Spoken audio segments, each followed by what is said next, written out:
Bonjour à toutes et à tous, bienvenue dans Art et Marché, votre émission hebdomadaire consacrée au marché de l'art, édition week-end. Et pour cette émission, nous nous penchons sur l'attrait croissant des maisons de luxe envers l'artisanat d'art à l'occasion de Révélation, qui est la Biennale internationale des métiers d'art et création. Je reçois Eric Henneberg, qui est agent d'artiste spécialisé dans les métiers d'art, pour comprendre les liens étroits qui se développent entre le monde du luxe et les métiers de la main. Merci à vous toutes et tous qui nous rejoignez. Tout de suite, c'est Art et Marché, édition week-end.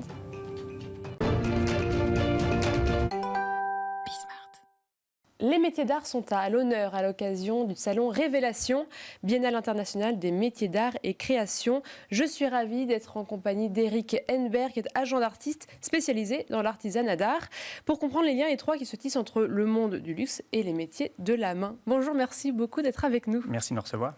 Alors tout d'abord, est-ce que vous pouvez nous dire pourquoi, en tant qu'agent, c'est vrai que c'est assez original, vous avez voulu avoir un stand au sein de Révélation. D'habitude, on croise plutôt des galeristes ou des artistes. Tout à fait. En fait, pour moi, c'était très important de faire partie de cet événement, parce que c'est un événement mondial. C'est un des plus importants au niveau de l'artisanat d'excellence. Pour moi, ça me permettait déjà de rencontrer la dernière session, je crois, c'était la 6e, il y avait eu 36 000 visiteurs. Oui. Là, on est à peu près 500 artistes.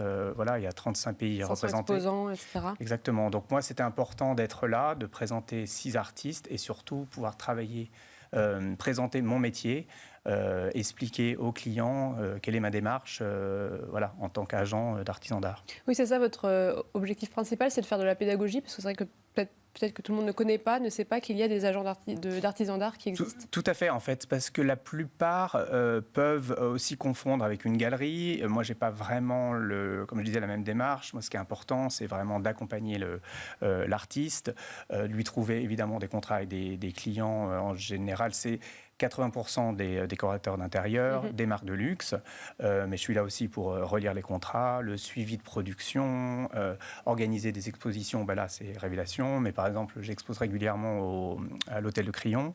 Donc voilà, l'important c'est de montrer que je suis là pour créer un dialogue artistique avec les clients, donc les décorateurs, et l'artiste, et on crée une œuvre sur mesure et unique. Parce que toutes les œuvres sont complètement uniques, même si on demande à un artiste d'en refaire une, elle ne sera jamais identique. On va revenir sur cet aspect de dialogue, mais juste avant, à Révélation, qu'est-ce que vous allez présenter ? Quelle est votre scénographie, les artistes que vous présentez ? Là, en fait, il y a une sélection de 6 artistes. Il y a Anne-Yvonne Juin, qui est franco-québécoise, qui présente une œuvre assez monumentale de 2,50 m sur 2, où c'est un mélange de papier aiguille par aiguille, papier, des fleurs stabilisées et des coquillages, parce que ça c'est une nouvelle inspiration qu'elle a eue entre justement le Québec et Quiberon.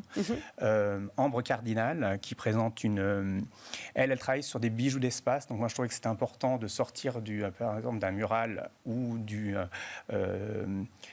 d'un objet. Là, c'est vraiment une œuvre qui vous allez trouver qui est lumineuse et qui propose vraiment un 360, une œuvre créative évidemment. Alissa Joss, qui travaille, elle, c'est un phénomène d'ailleurs, parce elle est suivie par 300 000 followers. Elle a trouvé, c'est une des seules, à trouver une technique où elle a stabilisé les feuilles de Paris. Et donc c'est un gros travail de stabilisation dans des bacs avec une matière naturelle qu'elle a trouvée, elle. Après, elle les fait sécher dans des livres et elle crée des œuvres. Ça peut être des murales, ça peut être des installations. Donc là, ça sera paravents aussi. Des paravents, effectivement. Donc là, elle présente un miroir et une œuvre murale. Audrey Guillemard, qui, elle, c'est une sculptrice. Elle présente une assise et donc elle aussi, on a fait quand même. Elle présente aussi, d'ailleurs, en ce moment, si vous êtes dans les. Il y a 3 boutiques Balmain sur Paris. Elle présente aussi quelques pièces. Vous avez aussi Anne-Charlotte Saliba qui a créé des boas lumineux. Donc c'est un travail extrêmement minutieux. Donc on rentre dans la matière vraiment. Marie Berteloup qui est une orfèvre textile, donc qui crée des œuvres murales et qui vient de faire aussi une collaboration avec Ruinart. Une orfèvre textile alors. Oui, c'est qu'en fait, elle travaille vraiment le textile, c'est la broderie, c'est extrêmement minutieux. Et ça permet de faire une collaboration comme on peut présenter. C'est ce qui me plaisait aussi, c'est que pendant le salon, on va présenter le Jéroboam qui est sorti dans la presse la semaine dernière. C'était une collaboration avec la Fabrique Singulière, Anaïs Jarnoux et Marie Drouet. Donc c'est vraiment une collaboration à plusieurs artistes et elle a créé une broderie tout autour d'un Jéroboam. Il y a 3 exemplaires et un sera présenté à Révélation. D'accord. Et alors, tous ces œuvres, ces artistes-là dont vous nous avez cité le nom, c'est des collaborations avec des maisons de luxe ou à chaque fois, c'est des commandes? Ça dépend. Comme c'est des artistes, évidemment, ils créent tout au long de l'année des œuvres personnelles. Mais moi, comme je disais, ce que j'aime faire, c'est créer vraiment une collaboration avec des marques. Donc, je les incite à faire des collaborations. Puis, ça les sort aussi. C'est des artistes qui travaillent des heures et des heures sur une pièce. Ils sont seuls. Et je trouve que le fait de rencontrer un client qui leur donne une direction, qui a un vrai dialogue, il y a des allers-retours, et là on crée une œuvre ensemble. Ça, c'est ce qui m'anime en fait dans mon métier. Oui, justement, comment ça se passe alors? Est-ce que c'est les marques qui viennent vers vous? Est-ce que c'est les artistes qui viennent vers vous en se disant que je vais dans cette direction de création, j'aurais besoin de trouver quelqu'un qui me soutient aussi dans mon œuvre? Comment ça se fonctionne? En fait, ça se fait par rencontre de l'artiste. En général, moi, je peux... Alors, certains artistes commencent à m'appeler qui veulent être présentés, mais la plupart du temps, je fais un sourcing d'artistes. Et puis, au départ, c'est le travail que je trouve intéressant. Après, c'est une rencontre. C'est important de se sentir à l'aise, évidemment. Il y a une grande confiance qui doit se créer, parce que, comme je vous dis, c'est une relation qui est extrêmement longue. On trouve ensemble une collaboration. Elle doit durer, parce que ce n'est pas en 1 an, 2 ans que l'artiste va évoluer. Il faut vraiment avoir le temps de le faire connaître, de trouver les bons magazines, parce que je m'occupe aussi de la presse, parler d'eux. Oui. Donc, ça, c'est un paramètre important, surtout pour les maisons de luxe qui, peut-être, ont le réflexe de l'immédiateté. De savoir que le travail avec l'artisan peut, lui, être sur vraiment plusieurs années. Tout à fait. Et puis après, ils voient justement que l'artiste a évolué. Certains prennent une nouvelle direction, comme je disais, avec Anne Yvonne, par exemple, en rajoutant des matières différentes à l'intérieur. Et c'est vrai que ça prend... Et puis, c'est des métiers qui sont très longs. Par exemple, l'œuvre d'Anne Yvonne, là, c'est 7 mois de travail. Marie a travaillé sur une œuvre, c'était 900 heures de travail. Donc, il y a vraiment...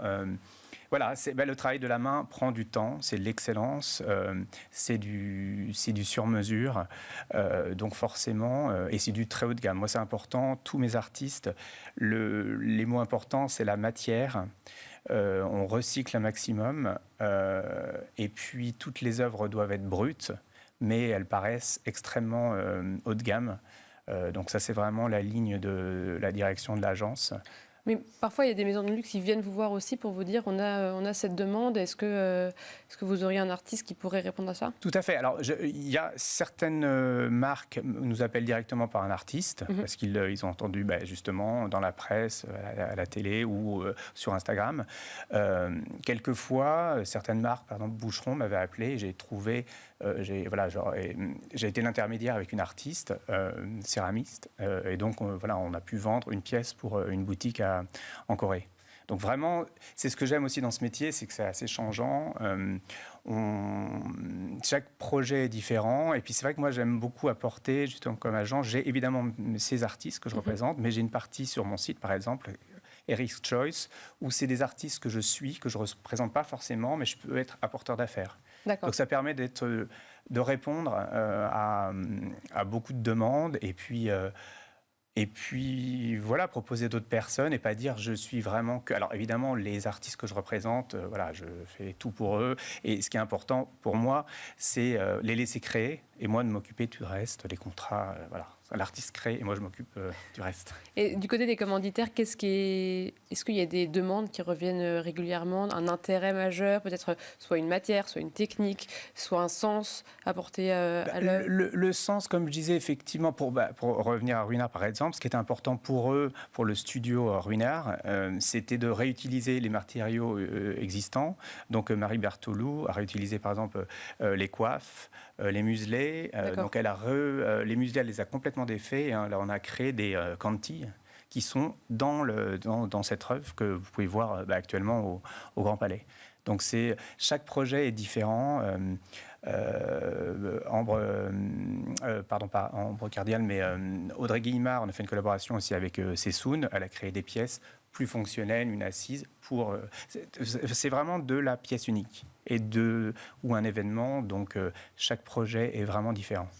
Et est-ce qu'on a besoin de cet écosystème pour que le monde des métiers d'art vive? Parce que c'est vrai qu'on en entend beaucoup plus parler aujourd'hui, aussi parce que je pense qu'il y a beaucoup de maisons de luxe, de grandes maisons, de grandes marques qui se tournent vers ces métiers-là et qui le soutiennent. C'est fondamental?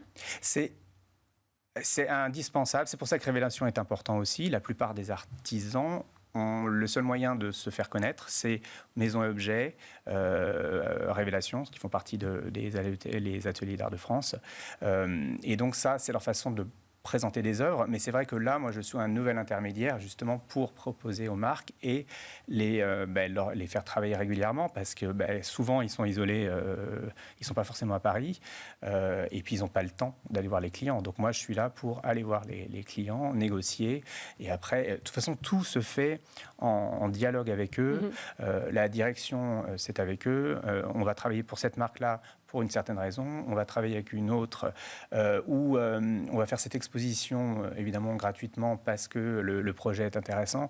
Vraiment, on s'adapte à la demande tout en restant, évidemment, dans cette direction de pièces uniques et de création. Moi, c'est vraiment la création qui est importante. Et puis j'imagine que ce qui est important aussi, c'est de trouver un pont entre ces deux mondes dont peut-être le langage est aussi différent, parce que le langage d'un artisan qui est aussi ce que vous avez dit, peut-être dans son coin, etc., est peut-être très différent d'une maison de luxe qui a aussi une volonté différente, etc. Donc, ce n'est pas les mêmes langages.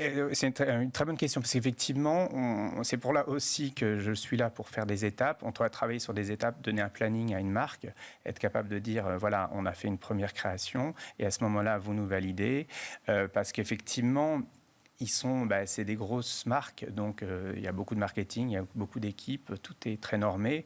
Et un artiste, alors les artistes que je représente ont quand même tous cette notion de l'image, du marketing, donc ils savent aussi créer un objet ou une œuvre par rapport à une commande. Ça, c'est important, parce qu'un artiste qui partirait sur une œuvre, parce que c'est aussi certains artistes contemporains créent une œuvre, et voilà, vous l'achetez comme ça, il n'y a rien à faire. Là, avec l'artisan d'art, c'est une collaboration et c'est une commande. Donc, il y a des vrais échanges. Et effectivement, je suis là pour faire le lien entre les deux et les guider pour ne pas aller trop loin dans une direction. Mais en général, ils comprennent, l'équipe que je représente, ils sont incroyables et ils comprennent vraiment les commandes. Eh bien, merci beaucoup, Eric Henneberg. Je rappelle que vous êtes agent d'artiste, donc spécialisé dans l'artisanat d'art, et donc vous serez à Révélation qui a lieu cette semaine. Merci à vous tous et tous de nous avoir suivis. C'était Arrêt Marché, édition Week-end.